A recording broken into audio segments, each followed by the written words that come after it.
सनातन हिंदू धर्म में तुलसी के पौधे का महत्व सबसे अधिक है। इसकी सबसे पहले पूजा भगवान विष्णु जी ने की थी।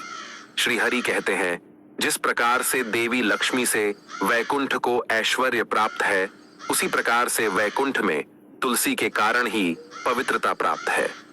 पृथ्वी लोक पर जिस स्थान पर भी तुलसी का पौधा होगा, उस स्थान पर कभी बुराई का वास नहीं होगा। ऐसा स्थान सबसे अधिक पवित्र होगा। इसी कारण से हमें हमारे घर में तुलसी का पौधा अवश्य ही लगाना चाहिए। तुलसी के पास दीपक जलाने से क्या होता है, आइए जानते हैं इस प्राचीन महान कथा के माध्यम से, जो भगवान श्री कृष्ण ने देवी सत्यभामा को सुनाई है।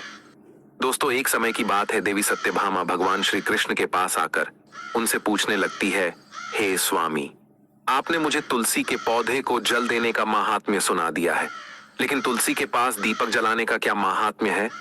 रोज शाम को तुलसी के पास दीपक क्यों जलाया जाता है? इससे मनुष्य को कौन सा फल प्राप्त होता है?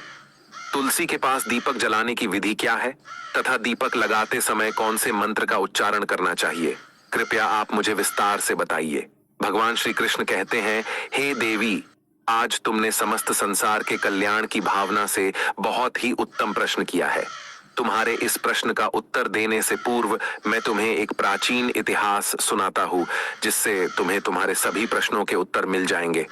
शाम को तुलसी के पास दीपक जलाने से जो फल मिलता है, उसी का वर्णन मैं इस कथा में करूंगा, इसीलिए तुम इस कथा को ध्यान पूर्वक सुनना।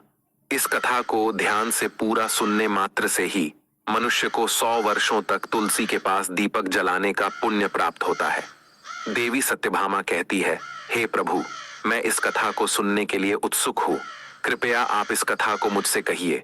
तब भगवान श्री कृष्ण देवी सत्यभामा को वह कथा सुनाने लगते हैं। हे देवी, पूर्व काल की बात है, दक्षिण दिशा में